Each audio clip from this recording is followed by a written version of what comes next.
noite, irmãos. Graça e paz. Que a graça, a paz, a bondade, o amor, a misericórdia de Deus esteja sobre a tua vida, sobre a tua casa nessa noite de quarta-feira. Quarta-feira, upgrade sobre os últimos acontecimentos, sobre a volta de Jesus, acontecimentos finais.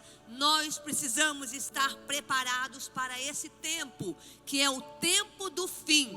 Vamos orar agora, enquanto você, nesse momento, você pode compartilhar esse culto onde você vai ser muito edificado pela palavra de Deus, o tema maravilhoso que a igreja de Jesus vai viver. Mas antes eu quero orar, pedir que a bênção de Deus entre aí na sua casa. E enquanto a palavra de Deus é ministrada, que você seja curado. Palavra de Deus é remédio para o nosso corpo, para a nossa alma. Que você seja renovado nessa noite em nome de Jesus. Vamos orar. Senhor, obrigado por essa noite, obrigado pela sua palavra que vai ser ministrada. Obrigado, Deus, porque a sua palavra ela é a lâmpada para os nossos pés, ela é a luz que ilumina o nosso caminho, ela é a força da nossa vida. A tua palavra é o remédio que nós precisamos. Nessa noite, Pai, eu entrego esse culto ao Senhor. Que a sua palavra entre em cada casa, entre em cada família, na vida dos jovens, dos adolescentes, das crianças, dos homens e mulheres, dos casais.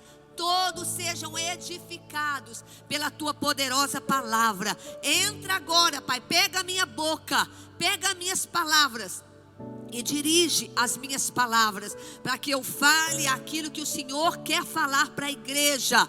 Nos desperte nessa noite, Espírito Santo, que o Senhor abra o nosso entendimento e que nesse momento essa palavra entre em muitos lares, Pai. Muitos lares sejam despertados através dessa palavra. Que a presença do Senhor entre, trazendo força, cura, refrigério, restauração e milagre. Em nome de Jesus, amém. Amém, queridos, uma alegria estar com você mais uma noite, quarta upgrade. Eu quero pedir que você que está no YouTube, não se esqueça disso, isso é importante. Porque no tempo que nós estamos vivendo, as pessoas precisam ouvir essa palavra. Então é importante que você dê o seu like, é importante que você se inscreva, aí onde está inscrever-se, se inscreva no canal da igreja e compartilhe essa palavra. Com quantas pessoas você pode compartilhar essa palavra dessa noite? Então não fique parado. Uma maneira de você evangelizar é compartilhar essa palavra com pelo menos 5 amigos, 5 pessoas pelo menos, tá bom, queridos? Vamos lá. Nós estamos falando aí uma sequência de ensinamentos sobre o Apocalipse. E sempre no final, nós sempre damos a cereja do bolo. Então você precisa ficar comigo até o final, para que você veja no final um acontecimento, uma atualidade, algo impactante. Um vídeo que eu vou postar aqui para você ver que nós não estamos brincando, né? Então vamos lá, queridos. Nós falamos semana passada sobre galardão. Então você vai ver aqui no mapa, dá uma olhadinha aí no seu mapa, né? Olhando aí no seu mapa, provavelmente aí no cantinho, né? Para mim aqui está no cantinho à direita. Para você vai estar no canto à esquerda. Dá uma olhada aí, você vai ver. No dia que Jesus voltar, no arrebatamento da igreja, nós vamos ver aqui no mapa, olha. Jesus vem, ele busca a igreja é arrebatada, os mortos são ressuscitados. E aí, segundo o mapa nós estamos vendo aqui, nós vamos passar pelo tribunal de Cristo. Logo depois do tribunal de Cristo, que é o julgamento da obra dos cristãos, nós teremos nesse tribunal galardoados. Nós falamos sobre isso na semana passada. O galardão, ou seja, o prêmio que todo cristão que dedicou a sua vida aqui, que fez as coisas aqui na terra com a motivação correta, estes serão presenteados, premiados, galardoados nesse tribunal de Cristo. Logo aí ao lado do tribunal de Cristo está uma figura, bodas do Cordeiro. E é sobre isso que nós vamos falar nessa noite. Então fique aí, firme aí, você vai entender. Primeira coisa, queridos, que eu quero que você compreenda, que a Bíblia usa figuras terrenas para nos mostrar verdades espirituais, porque a nossa concepção muitas vezes é muito pequena. Então, por exemplo, a Bíblia fala que a igreja é a lavoura, né? Usando uma linguagem terrena para mostrar que cada um de nós somos uma plantinha. A Bíblia fala também, mostra a igreja como rebanho, mostrando que cada um de nós é uma ovelha. Mostra a igreja como família, cada um de nós somos os recém-nascidos, os filhos, né? Fala da igreja como exército, cada um de nós é um soldado. Então a Bíblia, ela sempre coloca linguagens terrenas para que possamos compreender as verdades espirituais. Então, quando eu falo as bodas do Cordeiro, eu estou falando da festa de casamento. Primeira coisa, o que podemos dizer sobre esta festa de casamento, sobre essa união entre Cristo e a igreja? É o primeiro ponto aí para você ver. Então vamos lá, queridos. Após a entrega dos galardões, lá no tribunal de Cristo, quando você vai ser presenteado, premiado, logo após, nós seremos conduzidos aí ao lado, nas mansões celestiais, onde se dará a festa de casamento. Então, primeira coisa, você compareceu no tribunal de Cristo, recebeu o prêmio, o galardão, foi julgado das suas obras. Logo em seguida, você vai ser conduzido por Jesus às mansões celestiais, para que você participe, onde vai acontecer a festa de casamento entre a igreja e Jesus. Então, o tribunal e as bodas do Cordeiro, irmãos, é importante que você entenda isso. Se você observar aí no mapa, o tribunal de Cristo, as bodas do Cordeiro estão um ao lado do outro. Lá embaixo você vai ver escrito aí a grande tribulação. O que isso significa? Que vai acontecer ao mesmo tempo o tribunal de Cristo, logo em seguida as bodas do Cordeiro, que é a festa de casamento entre Jesus e a igreja. Ao mesmo tempo, enquanto está acontecendo isso no céu, o que está acontecendo aqui na terra? Aqui na terra está acontecendo a grande tribulação, que é aquele período de 7 anos que as pessoas vão passar, aqueles que não se dobraram e não entregaram a sua vida a Jesus. Preste atenção, isso daqueles que são pré-tribulacionistas, que são a linha que nós cremos, ou seja, que acredita que a igreja será arrebatada antes da grande tribulação. Então a igreja é arrebatada, enquanto nós estamos lá na festa das bodas, aqui embaixo está acontecendo a grande tribulação. Aqueles que creem que a igreja vai passar pela grande tribulação, não funciona da forma que eu estou dizendo, ok? Segunda coisa, quem vai participar dessa celebração das bodas do Cordeiro? Essa festa de casamento, nessa celebração maravilhosa que vai ter lá no céu. Quem vai participar? Todos os salvos, aqueles que, quando Jesus veio, a igreja foi arrebatada, os mortos ressuscitaram, os vivos foram arrebatados, estes vão participar das bodas do Cordeiro. Então eu quero colocar para você aqui, queridos, terceira coisa, figuras do casamento entre Jesus e a igreja. Para você entender, eu quero que você fique bem firme aqui, para que você saiba como será a sua festa de casamento com Jesus. Aqui ela é comparada, o que vai acontecer nessas bodas, porque, irmãos, afinal de contas, é o momento pelo qual nós que estamos aqui na terra e servimos a Jesus, ansiamos tanto. Às vezes passamos tanta luta, às vezes passamos tribulações, passamos dificuldades, perdas, mas nós lembramos sempre, a nossa pátria está nos céus, e nós passaremos pelo tempo da boda do Cordeiro, as bodas, a festa de casamento. Então vamos ver aqui, o que a Bíblia fala das figuras de casamento entre Jesus e a igreja na Bíblia. Olha que texto lindo, 2 Coríntios capítulo 11, versículo 2. Olha o que diz esse texto lindo. O zelo que tenho por vocês é um zelo que vem de Deus.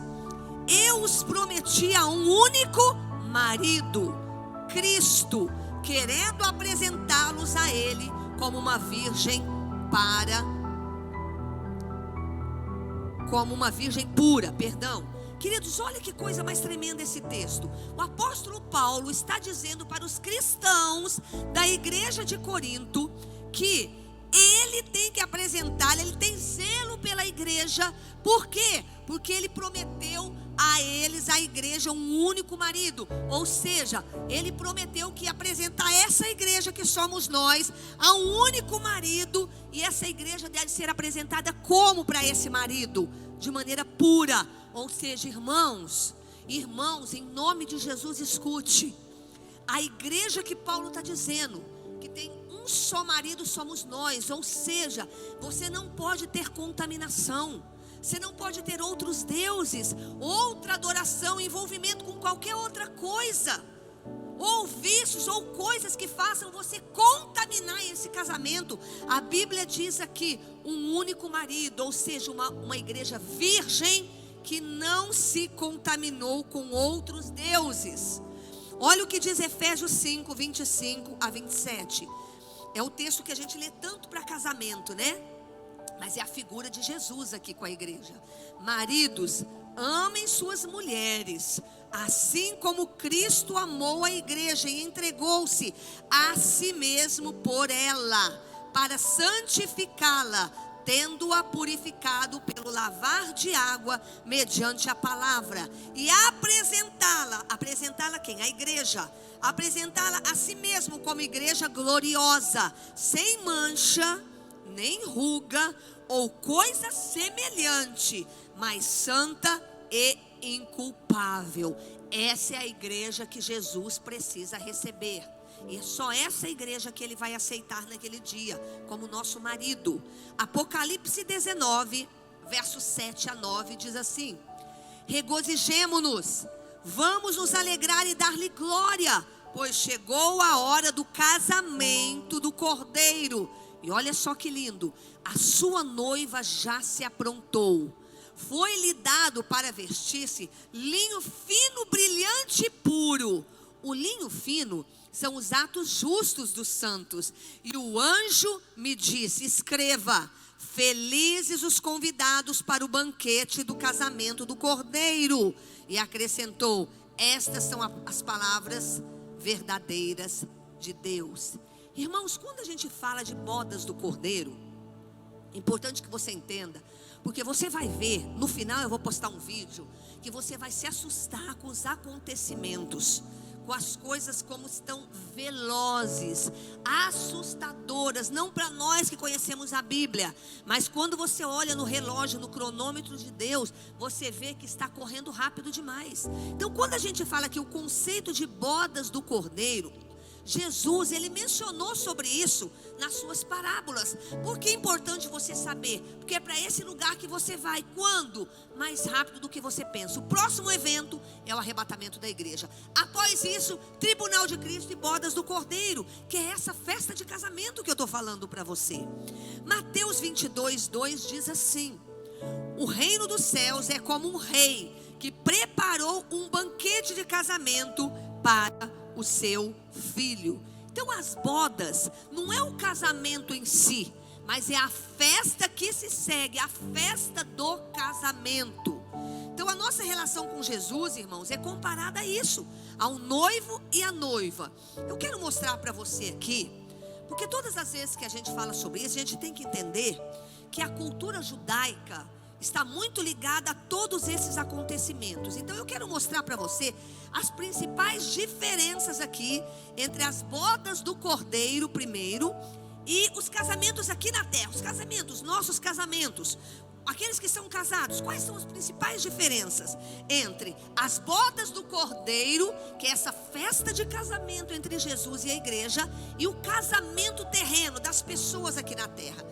Primeira coisa que é uma grande diferença entre o casamento de Jesus e a igreja, as bodas, e o casamento aqui na terra. A primeira grande diferença: o amor é recíproco e verdadeiro. Então, irmãos, entenda uma coisa. Muitas pessoas falam que amam, né? Casam com alguém aqui, falam que amam. Muitas vezes depois dizem que o amor acabou, né? Muitos casamentos acabam, irmãos, na primeira semana, porque não havia amor de renúncia, amor recíproco, amor verdadeiro e genuíno. Então muitos casamentos acabam. Aqui, esse casamento que nós estamos falando, e essa festa das bodas do Cordeiro, casamento em Jesus e a igreja, é recíproco, é verdadeiro. Sabe por quê? Primeiro, porque o noivo aqui já provou isso, dando a sua vida na cruz por nós. E a nossa parte é recíproco, não é? O noivo provou esse amor verdadeiro, dando a sua vida. E a noiva que somos nós? Ela demonstra isso, irmãos, quando ela renuncia ao pecado, quando ela renuncia ao mundo, quando ela enfrenta os sofrimentos e adversidades desse mundo, visando o seu casamento futuro com o noivo. Assim eu e você provamos o nosso amor verdadeiro e recíproco. Segunda coisa, vamos ver antes o texto de Efésios capítulo 5, verso 25. Maridos, amem suas mulheres, assim como Cristo amou a igreja e entregou-se a si mesmo por ela. Amor de entrega, amor verdadeiro, amor recíproco.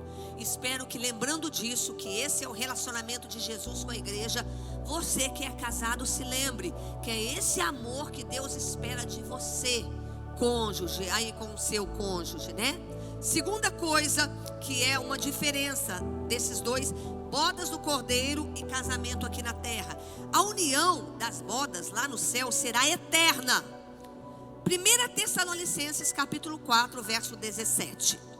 Depois disso, os que estivermos vivos, seremos arrebatados juntamente com ele nas nuvens. Isso aqui é o arrebatamento, para o encontro com o Senhor nos ares. E aí o que vai acontecer? E assim estaremos para sempre com o Senhor. Ou seja, esse casamento aqui, irmãos, é duradouro. Sabe, queridos, aqui os casamentos lá tem casais como os meus pais, têm mais de 50 anos, 54 anos de casado, né? Alguns casais aqui têm casamentos longos, e isso é maravilhoso, casamentos duradouros. Mas esses casamentos não são eternos. Por quê? Porque um cônjuge pode vir a falecer se Jesus não voltar. Então não é eterno. Agora, com Cristo, quando nós encontrarmos com Ele, formos julgados no tribunal, formos para as bodas do Cordeiro, nunca mais nós vamos nos separar dele. Com Cristo esse casamento é eterno, nunca mais nós vamos nos separar. Terceira diferença, nesse casamento das bodas não haverá decepções. Hebreus 7:26, é de um sumo sacerdote como este que precisamos, santo, inculpável, puro, separado dos pecados, ou seja, ele não nos decepciona, exaltado acima dos céus. Queridos, quantas pessoas se casam? Então nós estamos falando de um tempo quando nós estaremos juntamente com Jesus, mas comparando com o casamento das bodas e esse da terra, quantas pessoas se casam e estão hoje decepcionadas? Não é verdade? Se encantou, casou, depois que casa começa a ver os problemas, os defeitos, as dificuldades que vêm no casamento. Não era a pessoa que eu pensei, e as pessoas se decepcionam. Quantas pessoas hoje estão decepcionadas e frustradas? E muitas vezes, queridos, nós precisamos aprender com Jesus. Muitas vezes Jesus se decepcionou comigo, com você também, né? Mas nós precisamos aprender a abrir mão, a restaurar o nosso lar e a nossa família. Mas na união com Jesus e a igreja não haverá nenhum tipo de decepção, nenhum. Primeiro, porque o noivo é perfeito, né? Segundo, porque a noiva também será perfeita, estará num corpo glorioso, incorruptível. Quarta coisa, querido, que é uma grande diferença. Então veja bem, teremos decepções aqui na terra, sim, mas precisamos aprender com o nosso noivo Jesus Cristo. Quarta diferença entre o casamento da terra e essas bodas: não haverá dores e nem sofrimentos nesta união entre Cristo e a igreja. Sabe, irmãos, aqui no casamento da terra, nós temos problemas, provas, sofrimento com filhos, sofrimentos financeiros, né? Provações entre os casais. Aqui no casamento da terra nós temos isso, e temos que sobreviver e aprender a lidar para viver da melhor maneira possível. Aqui no casamento da terra, mas no casamento do céu não haverá dor, decepção, sofrimento, não haverá nada disso. E eu quero mostrar para você aqui agora antes de nós mostrarmos o nosso vídeo importante aqui, depois disso, eu quero mostrar aqui para você casamento judaico e as bodas do Cordeiro, as semelhanças. Eu mostrei aqui as diferenças entre as bodas e os casamentos da terra, que são muitas, porque nos casamentos da terra aqui tem muita decepção, as pessoas se frustram, as pessoas se separam, as pessoas vão se separar talvez pela morte, mas no casamento do céu estaremos para sempre com Ele, não nos frustraremos, não teremos decepções. Agora eu quero mostrar semelhanças entre um tipo de casamento judaico, que é essa cultura do judaísmo. Como é o casamento lá?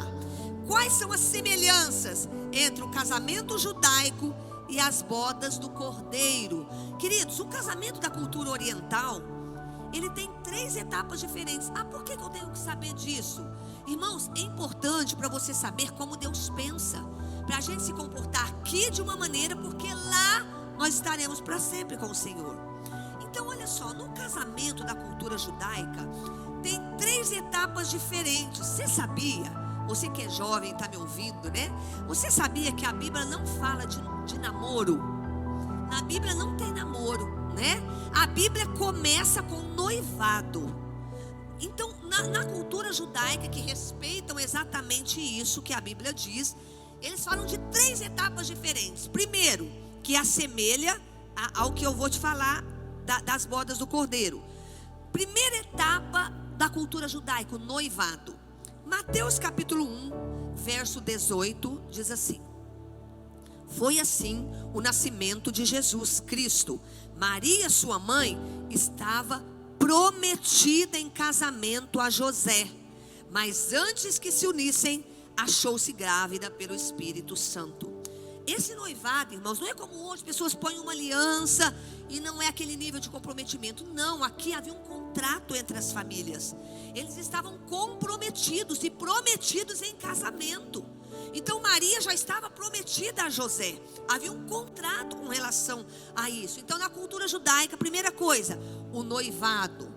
Onde isso se assemelha ao que nós estamos falando, a época de hoje? Por exemplo, se nós formos levar em conta hoje, como está hoje? Hoje nós estamos nesse noivado, ou seja, você tem um compromisso com Jesus. Você assumiu como noivado, a noiva assume um contrato entre as famílias, está comprometida com o noivo, ela não se envolve com outra pessoa.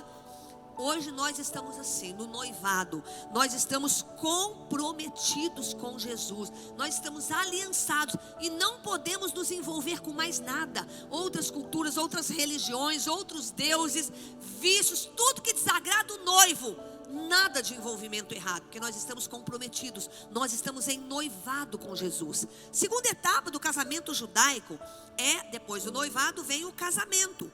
João capítulo 2, verso 1. No terceiro dia, houve um casamento em Caná da Galileia. A mãe de Jesus estava lá. Então aqui é o casamento, né? A partir do momento que você se casa, você é daquela pessoa. Nós estamos em qual fase? Nós estamos no noivado, comprometimento com o Messias. A terceira fase aqui da cultura judaica do casamento são as bodas, que é a festa de casamento. Quantos dias duram as bodas? Quantos dias dura uma festa de casamento na cultura judaica? 7 dias. Olha como é interessante, irmãos. Hoje a nossa festa lá dura algumas horas, né? Na cultura nossa aqui. Mas a cultura judaica, o casamento dura 7 dias. Eu vou ler alguns versículos aqui de Juízes, né? Que está contando aqui a história de Sansão. Juízes 14, verso 12 e 17. Vou propor-lhes um enigma, disse-lhe Sansão. Se vocês puderem dar-me uma resposta certa, durante os 7 dias da festa, aqui é a festa de casamento, então eu lhes darei 30 vezes de linho e 30 moedas de roupa, 30 vestes de linho e 30 mudas de roupas. Ela chorou, a noiva, né? Durante o restante da semana da festa. Por fim, no 7º dia, ele contou, pois ela continuava a perturbá-lo. Aqui está mostrando o casamento, 7 dias de festa.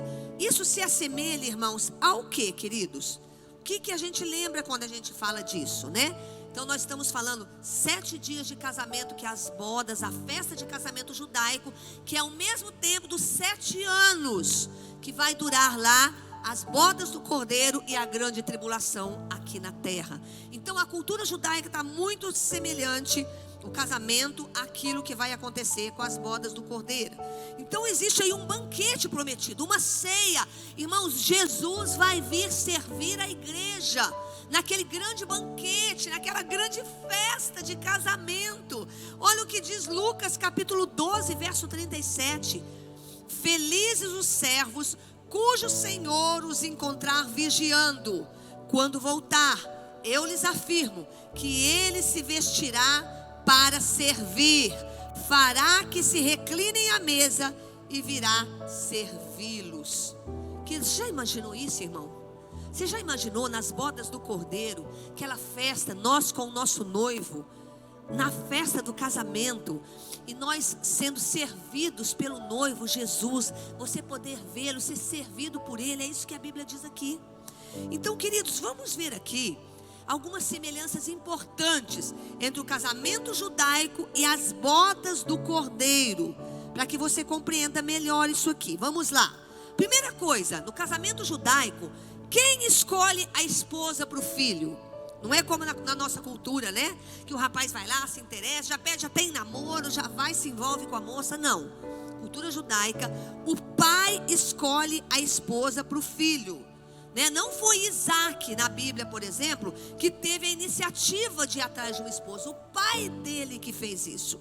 Gênesis 24, o capítulo 24, do verso 1 ao 4, diz assim: Abraão já era velho, de idade bem avançada, e o Senhor em tudo o abençoara. Disse ele ao servo mais velho de sua casa, que era o responsável por tudo quanto tinha.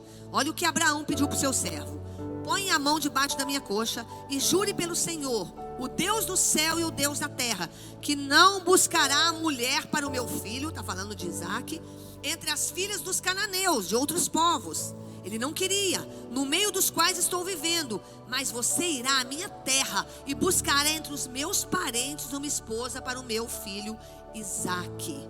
Gênesis 38, 6. Judá escolheu uma mulher chamada Tamar para seu filho mais velho. Ou seja, o pai escolhia a noiva, a esposa, para o filho. E nas bodas do Cordeiro, irmãos, nós fomos eleitos em Cristo, escolhidos por Deus. A igreja foi escolhida para ser a noiva de Jesus. A igreja foi escolhida, eleita para ser a noiva de Cristo. Efésios 1 diz isso, verso 3.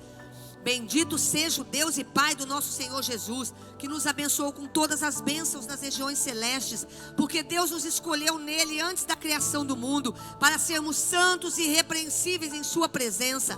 Em amor ele nos predestinou para sermos adotados como filhos, por meio de Jesus, conforme o bom propósito da sua vontade, para o louvor da sua gloriosa graça, a qual nos deu gratuitamente no amado. Nós fomos escolhidos, a igreja foi eleita para ser a noiva de Cristo.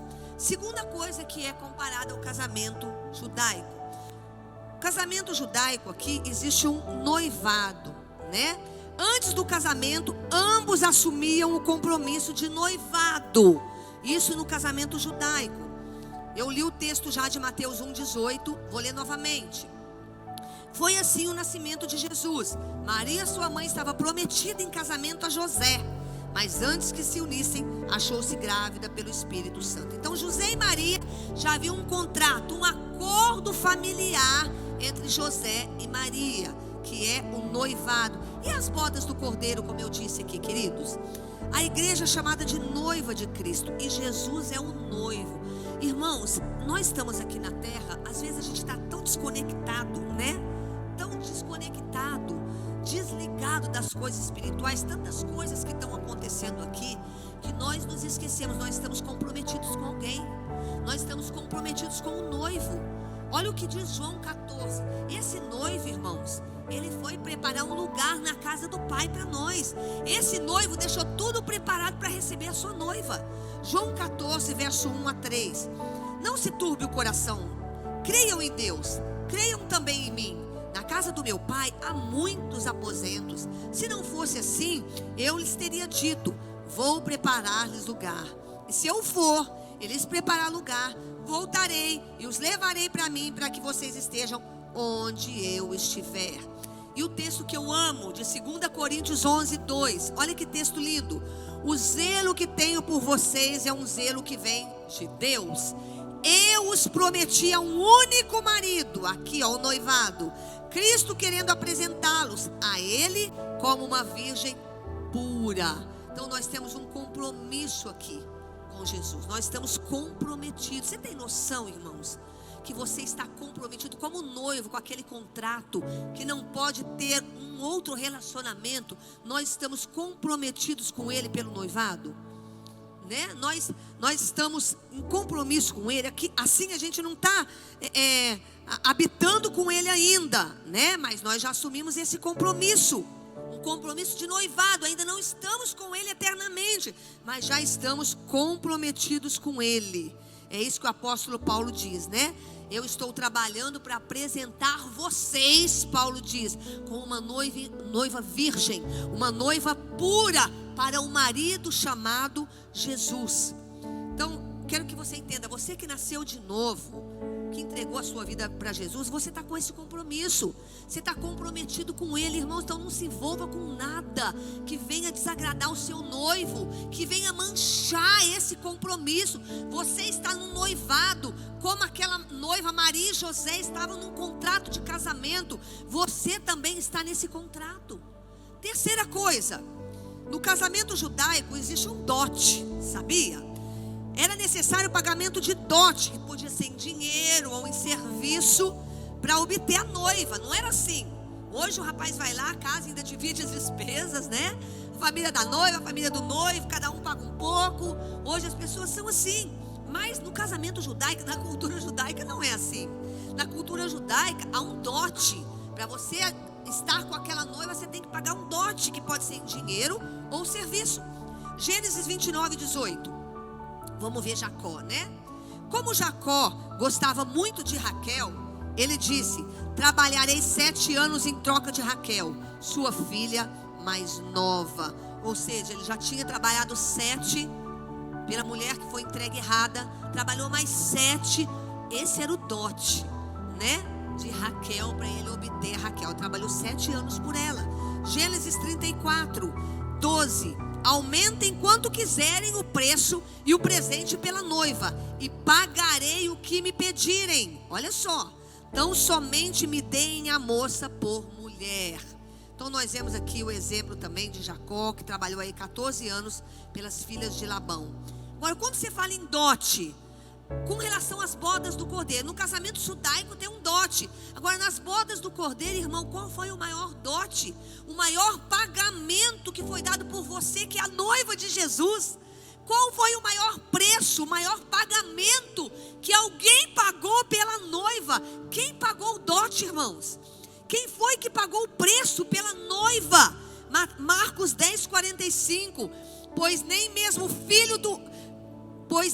o filho do homem veio para ser servido, mas para servir e dar a sua vida em resgate por muitos.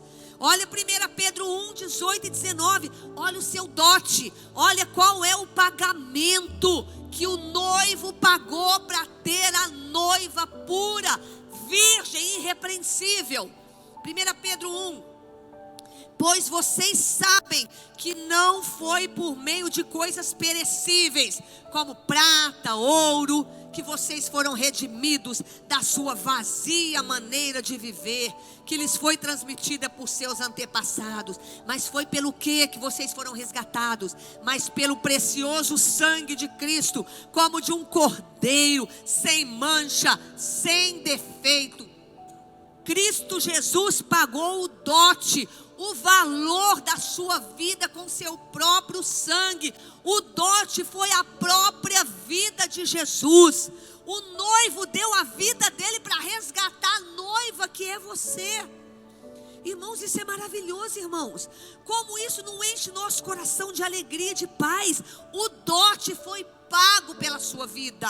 Você não tem mais que ficar caído, doente, oprimido pelo diabo ou amarrado. O dote, o pagamento, ele resgatou a noiva.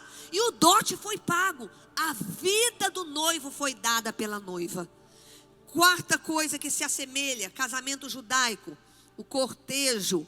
O noivo saía com um cortejo para buscar a noiva, para levá-la para si. Olha que coisa mais linda. Nessa cultura dos judeus, havia um cortejo. Aquelas virgens acompanhavam o noivo até a casa da noiva. Mateus 25:6, à meia-noite ouviu-se um grito: o noivo se aproximam, saiam para encontrá-lo. E as bodas do cordeiro? Como vai ser esse cortejo? Né? O noivo vai sair com um cortejo para buscar a noiva, para levá-la para si. Queridos, quando o noivo vier no arrebatamento da igreja, para buscar a igreja, haverá um cortejo de anjos, de seres angelicais, que estão olhando a noiva, que estão vindo junto com o noivo para receber a noiva. Imagina, a maquiagem da noiva tem que estar perfeita, o vestido da noiva tem que estar perfeito, a noiva tem que estar pura, santa, sem mácula nem ruga, bonita, apresentável para o noivo. Então olha que cena mais linda. O Senhor Jesus vem para arrebatar a igreja e vem com um cortejo de anjos. Anjos, seres angelicais. João 14, 1-3. Não se turbe o coração de vocês. Creiam em Deus e creiam também em mim. Na casa do meu pai há muitas moradas. Se não fosse assim, eu teria dito: vou preparar-vos lugar. Se eu for preparar lugar, voltarei e levarei para mim mesmo, para que onde eu estiver, vocês estejam também. Nós estaremos para sempre com o noivo. Outra semelhança no casamento judaico é a festa, como eu disse no começo. A festa do casamento judaico dura quantos dias? 7 dias. Eu li lá o texto de Sansão em Juízes, né? São 7 dias de festa na cultura judaica, no casamento judaico. Aí nós olhamos, queridos, na Bíblia, nas bodas do cordeiro, tudo semelhante. Por isso que Deus compara as coisas celestiais. Ele figurativamente mostra as coisas terrenas para a gente ter percepção. 7 dias de festa do casamento judaico. E do casamento nosso com o cordeiro, da nossa festa.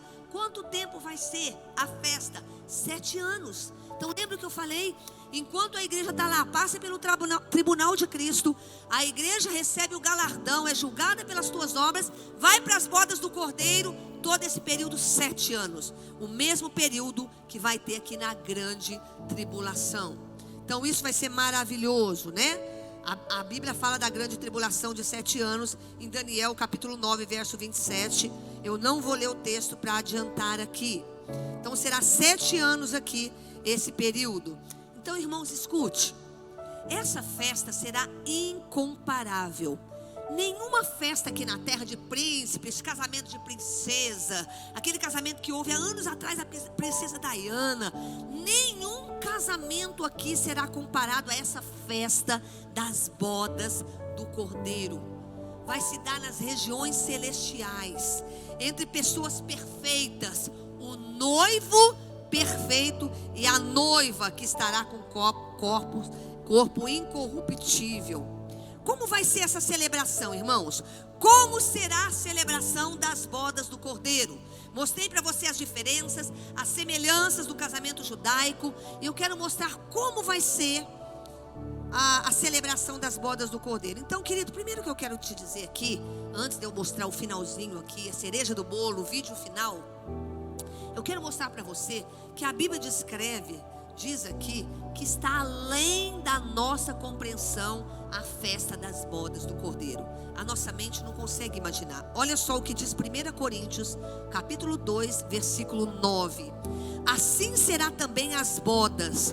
Todavia, como está escrito, olho nenhum viu, ouvido nenhum ouviu, mente nenhuma imaginou o que Deus preparou para aqueles que o amam.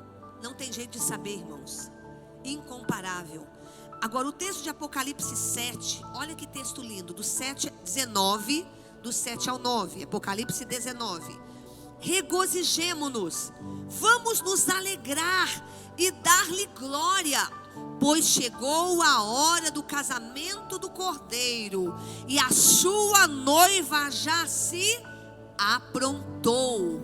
Foi-lhe dado para vestir-se linho fino, brilhante e puro. O linho são os atos justos dos santos. E o anjo me disse: escreva: felizes os convidados para o banquete do casamento do Cordeiro. E acrescentou: estas são as palavras verdadeiras de Deus.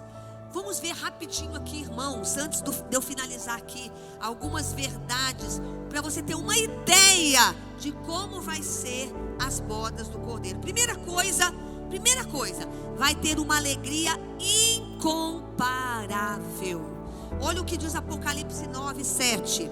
Regozijemo-nos e alegremo-nos por causa das bodas do Cordeiro. Então você imagina, talvez lembre aí de alguns momentos felizes que você já teve aí na sua vida, momentos gostosos que você já teve. Se você reunir, meu irmão, todos os momentos alegres de todos os dias aí da sua vida, não vai se comparar à alegria que vai ter nas bodas do Cordeiro. Nesse casamento aqui, irmãos, não é como aqui que às vezes você tem dores, às vezes você tem tristezas ou decepções. Aqui não vai ter sofrimento, não vai ter dor, não vai ter lembrança ruim, não vai ter lembrança do passado, não vai ter coisas tristes, nada. Imagine você nesse momento junto com o Cordeiro, seu noivo, com um corpo perfeito, sem sentimento ruim, num lugar perfeito, com uma alegria incomparável. Assim vai ser a festa das bodas do Cordeiro. Segunda coisa, será um evento de muita adoração. O texto ainda diz: e demos-lhe glória. Ou seja, nós vamos entrar nas mansões celestiais e adorar a Deus diante do trono. Já pensou, irmãos? O que vai ser isso? Você na presença dele, do Deus Trino. Eu anseio muito por esse dia, muito por esse dia. Ver o rosto de Jesus, estar na presença dele, vai ser maravilhoso. Terceira coisa, a Bíblia diz aqui: a igreja está pronta. Olha só, e já a sua esposa se aprontou. Então, escute uma coisa, queridos. Nós devemos estar prontos, queridos. Aqui na terra, irmãos, escute uma coisa. Aqui na terra é possível você adiar casamento. De repente está marcada uma data, você quer adiar, não quer mais aquela data, e adia o casamento. Mas lá, as noivas têm que estar prontas. Você precisa estar pronto. Por isso que a Bíblia fala tanto de prontidão e vigilância. E na hora que você vê o vídeo que eu vou te mostrar daqui a pouco, você vai ver que é muito sério o que está acontecendo. Eu não estou tentando ser exagerada nas coisas que eu coloco aqui, não, irmãos. São fatos que estão acontecendo. Eu estou me atendo a fatos que estão acontecendo. Não quero ser sensacionalista. Quando eu falo para você vigiar, vigilância e prontidão, isso é passaporte carimbado para o céu. Vigilância e prontidão. O texto diz: e já a sua noiva se aprontou. Ou seja, tem que estar pronto, tem que estar vigilante, para passaporte carimbado, porque o tempo está correndo. Segunda coisa dessas bodas, a noiva vai estar vestida, a Bíblia diz, com vestes resplandecentes.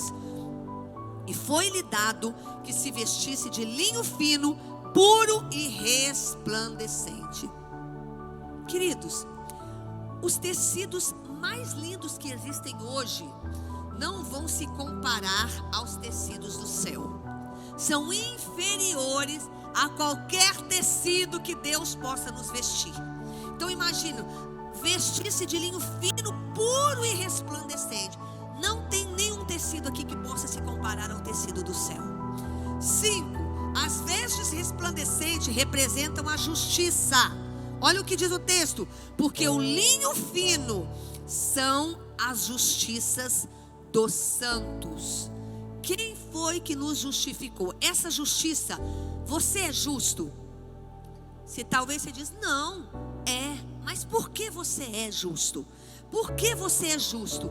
Porque Ele, Jesus, justificou você. Então eu quero que você imagine uma cena, irmãos. Olha só, imagine um juiz, se ele selecionasse toda a sua ficha de toda a sua vida. Ou um criminoso, que o juiz selecionasse toda a ficha criminal daquela pessoa. E de repente ele chegasse para aquela pessoa, né, e deletasse tudo o que a pessoa fez, toda a dívida que ela tinha, e ele dissesse aqui, ó, você não deve mais nada, sua ficha está limpa. Foi isso que Jesus fez conosco, irmãos. Quando eu falo para você que Ele nos justificou, Ele pegou a sua ficha, Ele pegou todo o seu passado, todas as coisas que você já fez, o nascimento no pecado, o seu tudo. Ele pegou a ficha, Ele rasgou e disse, você não deve mais nada, sua ficha está limpa. É isso que diz Romanos capítulo 8, verso 1. Portanto agora não há condenação para os que estão em Cristo Jesus. Não tem condenação mais para mim e não tem condenação mais para você. A Bíblia fala isso. Olha 1 João 2, que delícia. Meus filhinhos, escrevo-lhes essas coisas para que vocês não pequem. Mas se porém alguém pecar, escorregar, tropeçar, não com frequência, né? Escorregou, temos um intercessor junto ao Pai, Jesus Cristo, o justo. Ele é a propiciação pelos nossos pecados, não somente pelos nossos, mas também pelos pecados de todo o mundo. Não importa o que você já fez, meu irmão, não importa por onde você andou, não importa os pecados que você já cometeu, não importa as coisas sujas que você já fez, não importa os caminhos que você já andou.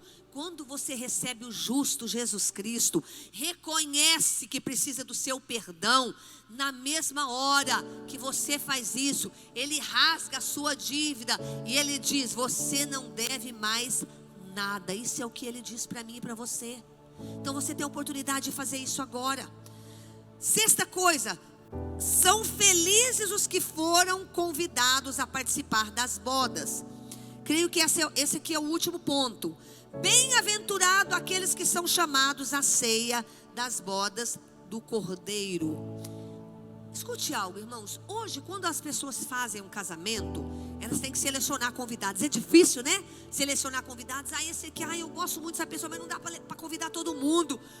Esse vai, mas esse não dá. Não dá no salão, não tenho dinheiro para uma festa desse tamanho. Você seleciona. Mas nas bodas a Bíblia diz, você é feliz porque está sendo convidado. E não há limite de convite para as bodas. Se você receber Jesus na sua vida como Senhor, você pode participar das bodas do Cordeiro. Eu quero encerrar aqui, essa parte aqui, antes de mostrar um vídeo impactante para você. Eu quero encerrar dizendo, você que está morno, que está levando uma vida morna, você não quer ser justificado por Jesus hoje, você não quer se posicionar diante de Deus hoje. Hoje, irmãos, você vai ver o vídeo que eu vou te mostrar agora, como as coisas estão apressando, estão correndo rápido demais. Eu quero que você veja agora um vídeo, algumas declarações aí muito sérias, mas você precisa ouvir até o final, porque no final é pior. Então preste bastante atenção a esse vídeo agora. Vamos lá.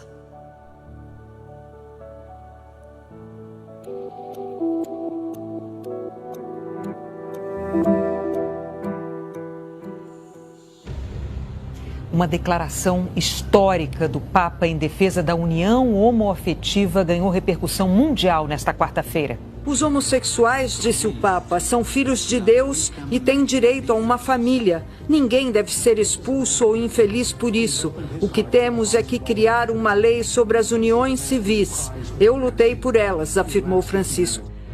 Um marco na defesa dos direitos da comunidade LGBT. No documentário lançado hoje no Festival de Roma, o Papa Francisco defendeu que casais do mesmo sexo devem ser protegidos por leis de união civil e acrescentou que os homossexuais têm o direito de fazer parte de uma família, como todos nós. É uma das falas mais diretas dele em apoio aos homossexuais.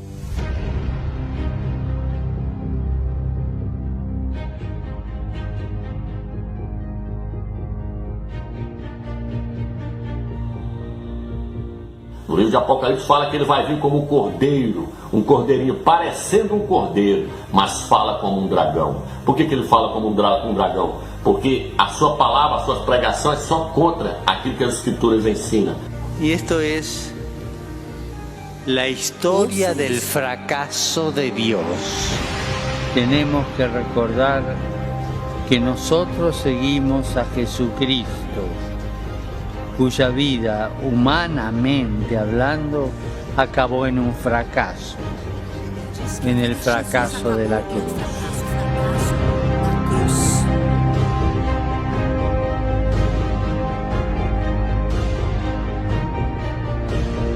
Ele diz sobre o Big Bang e a teoria da evolução não contradiz o cristianismo. Os pensam como os cristãos. Olha o que ele diz para o ateu: você não precisa acreditar em Deus para ir para o céu. O Papa Francisco surpreende mais uma vez ao afirmar que Deus não fez o mundo com uma varinha mágica. Ele reconheceu as teorias da evolução de Darwin e o Big Bang, a explosão que deu origem ao universo. O Big Bang, que hoje se põe all'origine del mundo, não contradice l'intervento creatore divino, mas lo exige. Ele falou que as teorias do universo e da evolução estão corretas e fazem parte do plano divino. Criticou a interpretação de pessoas que leem a Bíblia e acham que Deus é um mago e criou o mundo apenas com uma varinha. Então nós temos mostrado desde o início que o Papa Francisco é o falso profeta, a besta que sobe da terra. E muitos não têm acreditado, mas agora está aí, as notícias estão chegando aí. Já criaram até um slogan para ele agora. O slogan da religião dele, Crislã. É a mistura do cristianismo com o islamismo.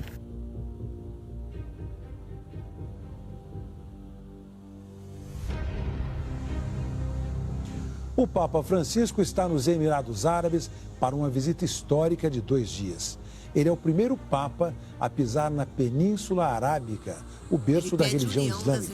As palavras do Papa Católico às autoridades muçulmanas e a 700 líderes de várias religiões eram um convite a uma união forte e indissolúvel. Mas, na verdade, essa religião do Papa vai englobar todas as religiões.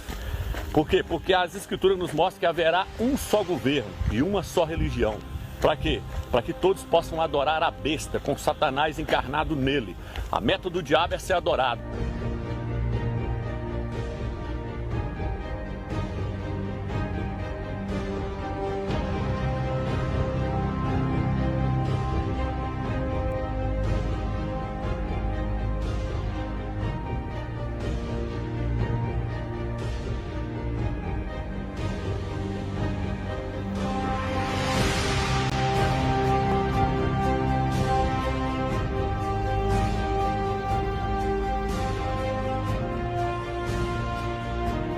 Mas ele vai ser adorado e encarnado em um homem, no anticristo, no antimachia. E ele vai ter um porta-voz. Assim como o Machia, quando veio na terra, tinha um porta-voz, que era João Batista. E da mesma forma que João Batista preparou o caminho para o Machia, o falso profeta está preparando o caminho para o anticristo, para o antimachia. O Papa Francisco está preparando o caminho, está unindo as religiões, preparando o caminho para o anticristo, para o antimachia.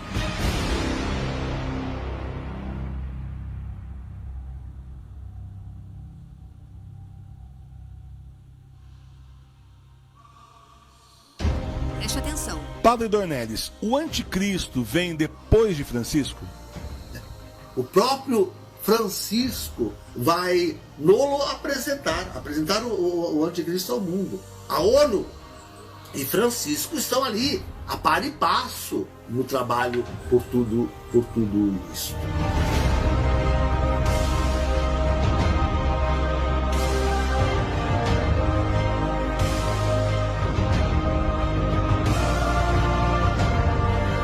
Afirmar que Bergoglio é o falso profeta tem uma importância e um valor realmente incomensurável. Percebendo que esse é o primeiro Papa jesuíta, que era aqueles que perseguiam e matavam a Igreja de Cristo, né? A meta dos jesuítas era colocar um Papa dentro do Vaticano. Eles queriam colocar um membro seu lá dentro do Vaticano. Nunca aconteceu na história da humanidade de um Papa ser jesuíta.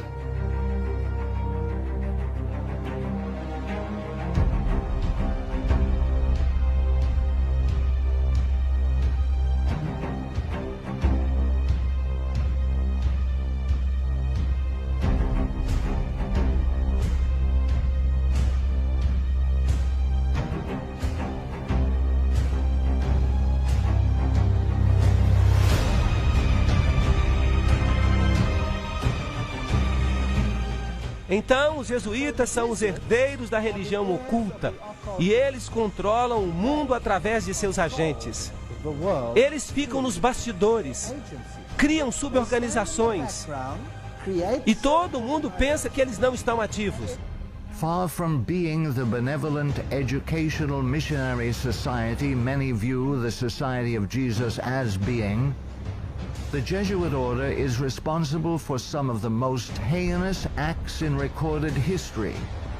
Now that the visible head of the Roman Catholic Church is himself a member of this order, the power of the Jesuit order is complete.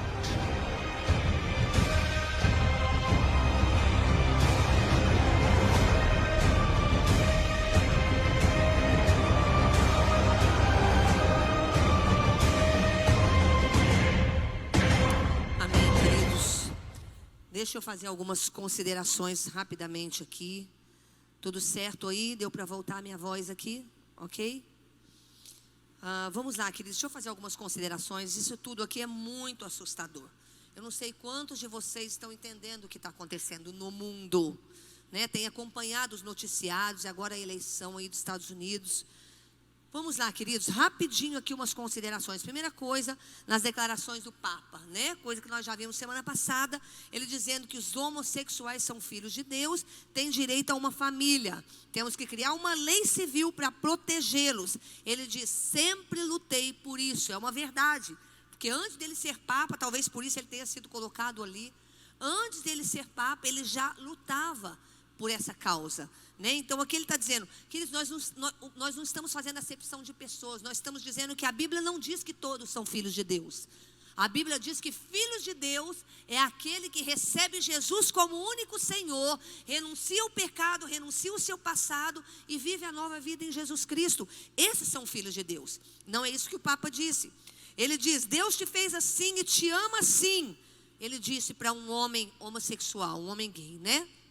Outra coisa, ele disse assim, a Bíblia é a história do fracasso de Deus. A vida de Jesus acabou em um fracasso, o fracasso da cruz. Meu Deus do céu. São coisas assim muito fortes que ele está dizendo, né?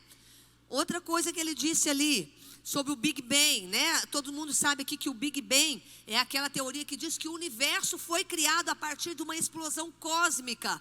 Ele diz que o Big Bang, a teoria da evolução, não contradiz o cristianismo. Ou seja, o homem veio do macaco, né? Então o que ele está dizendo aqui, irmãos, com relação à palavra de Deus? Ele diz que elas são corretas, essas teorias. Ele diz, Deus não é um mago que fez o mundo com uma varinha, né? Outra coisa gravíssima que ele diz, os comunistas pensam como os cristãos. Olha só, irmãos, o Papa é um Papa da canhota. Então olha o que ele está já divulgando e fazendo as pessoas aceitarem. Ele disse a um ateu que não crê em Deus, você não precisa acreditar em Deus para ir para o céu. Palavras dele. Então nós temos visto aqui que a religião do Papa, como ele mesmo já divulgou, é o Crislã, que é aquela religião que eu já falei aqui, a religião ecumênica mundial, o ecumenismo, a junção, um só Deus, todo mundo é filho de Deus. Ele falou também com relação aos Emirados Árabes, né? Ele falou aos muçulmanos, convidando eles a uma união forte e indissolúvel. Você viu lá ele reunido nos Emirados Árabes? Então, queridos, eu quero fazer aqui rapidinho alguns esclarecimentos para a gente encerrar esse culto. Apocalipse 13:11, diz ali, ele virá como um cordeiro, mas fala como um dragão. O que é uma fala de dragão, irmãos? É aquela fala que contradiz o que as escrituras dizem. Outra coisa grave que eu quero esclarecer que foi falado ali, que esse Papa, ele é jesuíta. O que é jesuíta? Jesuíta é uma sociedade secreta, uma espécie de ordem maçônica, que tem características de ódio, né? muito revoltante e perigosa. Eles ficam aí nos bastidores e eles controlam o mundo com seus agentes secretos. E esse Papa aqui é jesuíta. Os jesuítas no passado, eles perseguiram e mataram os cristãos, irmãos. A meta dos jesuítas, sabe qual é? É colocar um membro deles no Vaticano. E agora, irmãos, pela primeira vez na história, tem um Papa, ou seja, um representante máximo, que é o Papa, está agora, o poder dessa ordem aí dos jesuítas está completo. O representante máximo da Igreja Católica, o jesuíta, está lá como Papa, como líder mundial aí das religiões. Outra coisa que você viu ali, que é muito grave, que o Papa dá a Emmanuel Macron a sua bênção, né? Emmanuel Macron quem é? É o presidente da França. Aqui o Papa dá a Emmanuel Macron a sua bênção e unge Emmanuel Macron para assumir o palco global como líder da nova ordem mundial. O Papa, isso foi uma matéria que você viu ali. E outra coisa, queridos, gravíssima. Eu não estou querendo te assustar, eu quero abrir os seus olhos. Tem gente ainda na sala da casa assistindo novela. Enquanto tudo isso está acontecendo, está lá assistindo novela. Está lá deitado, sem fazer nada, sem se preocupar com os acontecimentos, sem se preparar. Irmãos, você viu um padre Dornelles. Você viu que fala grave dele aqui? Você viu o que ele disse, irmãos? O padre, ele estava dizendo aqui que o Papa, primeiro que a gente já viu isso várias vezes, ele está unido com o secretário da ONU, com a ONU, que é a Organização das Nações Unidas. Esse Papa está unido com a ONU. E aqui esse padre disse que esse Papa, que ele vai apresentar o anticristo, e pior, ele afirmou, esse padre, que o Papa Francisco é o falso profeta. Eu estou dizendo isso? Não estou dizendo isso. Estou dizendo o que a matéria está dizendo. O que um padre da Igreja Católica, que é a Igreja do Papa, disse. Ele afirmou que o Papa Francisco é o falso profeta. Que ele que vai anunciar o anticristo. Irmãos, são falas aqui gravíssimas. O Papa chama os fiéis de todas as igrejas a construírem um mundo de paz. Queridos, veja bem, o anticristo, que creio que ele já está aí trabalhando, ele tem um porta-voz. Quem é o porta-voz na Bíblia do anticristo? O falso profeta. Quem é o falso profeta? É aquele que prepara o caminho para o anticristo se manifestar. De que maneira? Fazendo o que está sendo feito por aí, né? Uma religião única, um único líder, uma única moeda. É tudo que está sendo feito aí, através da ONU, através do Papa Francisco, tudo isso. O que o anticristo faz? O anticristo, ele vem sendo preparado pelo falso profeta para ser o líder mundial. Irmãos, exatamente como Jesus. Jesus também teve um porta-voz, alguém que veio antes dele, que foi João Batista. João Batista veio para quê? Preparar o caminho para a vinda de Jesus. O falso profeta veio para quê? Preparar o caminho do anticristo. E isso já está acontecendo, irmãos. Um só governo, uma só moeda. Você está vendo como que está sendo divulgado o Pix, que já começou o Pix aí? Eu ainda não falei sobre isso aqui. Um só governo, uma só moeda, um só líder mundial. Você viu o Papa aí ungindo Emmanuel Macron como líder mundial? Não sei se vai ser esse. Não sei se o Papa é o anticristo, se o Emmanuel Macron se o Papa é o falso profeta, e se o Emmanuel Macron é o anticristo. Eu não posso afirmar isso, mas eu estou dizendo que já está correndo nas mídias. Uma só religião, que é o que o Papa mais está focando agora, todos adorando a besta, o anticristo, que é esse líder mundial, um líder político mundial. Quero encerrar deixando um texto para você de Apocalipse 17:14. Guerrearão contra o Cordeiro, mas o Cordeiro os vencerá, pois é o Senhor dos senhores e o Rei dos reis, e vencerão com ele, e os seus chamados, escolhidos e fiéis vencerão com ele. Nós não temos que temer, nós temos que nos aproximar do nosso Senhor, do Cordeiro de Deus, do nosso Rei, do nosso Pai, do nosso amado. É a Ele, por Ele, para Ele são todas as coisas. Irmãos, nada foge do controle de Deus. Isso tudo está no cronômetro do céu.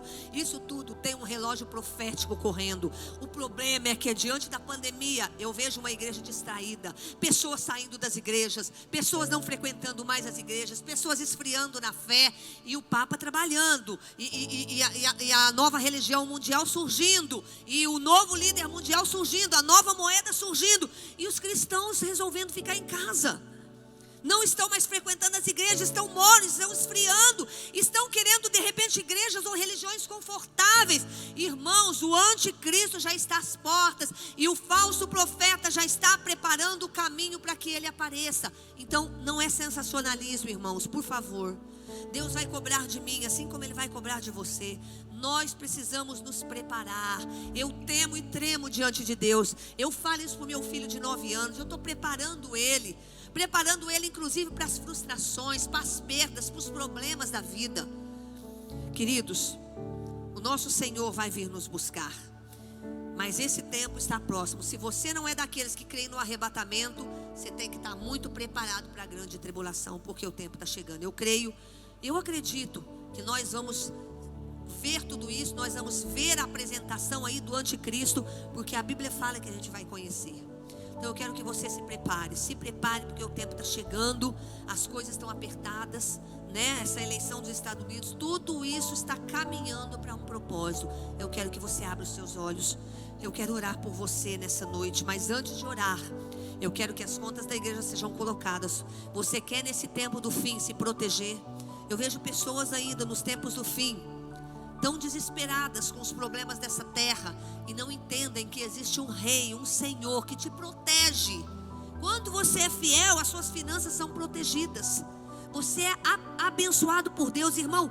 Passe o que passar, seja aquela noiva pura, aquela noiva sem mancha, aquela noiva sem pecado, sem mácula, que é aquela que vai ser apresentada ao noivo. E sem pecado é uma noiva fiel, inclusive no dinheiro que você administra, que é Deus que deu a você. Agora é a hora de você fazer depósito, transferência bancária, ou você vir aqui amanhã das 8h30 às 11h30 com a pastora Lou, das 2 às 6 com o Levi que vai estar aqui. É hora de você ser fiel ao Senhor. Eu vou orar enquanto você faz isso. Senhor, eu quero abençoar o seu povo agora, as finanças deles, diante de um mundo, de uma pandemia, de um desemprego, de uma situação financeira problemática no mundo. Nós estamos protegidos, Pai, pelo livro de Malaquias capítulo 3, pela tua palavra, Pai. A tua palavra, Deus, que fala que quando a gente planta, a gente colhe, que quando nós somos fiéis, nosso dinheiro é consagrado e protegido pelo Senhor. Então eu oro agora para que cada um tenha provisão, cada um tenha a provisão do céu, cada um tenha a provisão do Senhor em tudo. Pai, em nome de Jesus, que a bênção recalcada, sacudida e transbordante encha cada casa, em nome de Jesus, amém. Agora eu quero orar por você para encerrar esse culto. Enquanto tem um fundo aí, uma música para você, eu quero que você feche os seus olhos e se prepare. Amanhã, irmãos, pela manhã, nossa live, 9 horas da manhã. À noite, pastor Celinho, 19 horas. E na sexta também, 9 horas da manhã. E à noite, pastora Rosângela com a live para as mulheres. Eu quero orar pela sua vida agora. Eu queria muito que você fechasse seus olhos e falasse: Deus, encha meu coração de paz e me prepare para o tempo do fim. Eu não quero estar morno nem distraído, eu quero estar preparado. Senhor, eu oro por cada pessoa que está me ouvindo agora. Oh Deus maravilhoso, grandioso, poderoso, Senhor, Tu és o nosso Deus. Senhor, não tem nada que é mais poderoso do que o Senhor. Nem um falso profeta, nem um anticristo, ninguém, Pai, porque o Senhor é o Deus de toda a terra. O Senhor é o Todo-Poderoso. O Senhor é o Deus de toda a terra. O Senhor esmaga a cabeça da serpente. Oh Deus, quando o diabo pensa que ele está ganhando, o Senhor está controlando a história. O Senhor está controlando a história. Nada fugiu do do teu controle absoluto. Agora eu peço, Deus, entre em cada casa, entre em cada família, Deus, nos preparando para o tempo da eternidade, nos preparando para não nos desviarmos da nossa fé, não nos esfriarmos, não esfriarmos o nosso coração. Espírito Santo, aquece o coração de cada um que está me ouvindo. Senhor, aqueles que estão me ouvindo, que ainda não são salvos, não receberam Jesus como Senhor absoluto, eu oro agora, em nome de Jesus, para que a salvação entre na vida deles.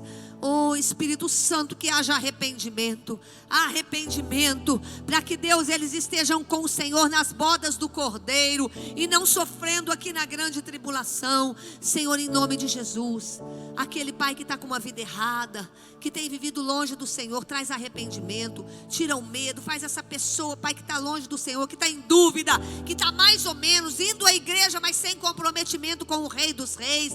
Oh Deus, o único passaporte para o céu é o sangue de Jesus Cristo. Que todos que estão me ouvindo hoje sejam lavados por esse sangue, recebam o sacrifício do noivo que morreu pela noiva.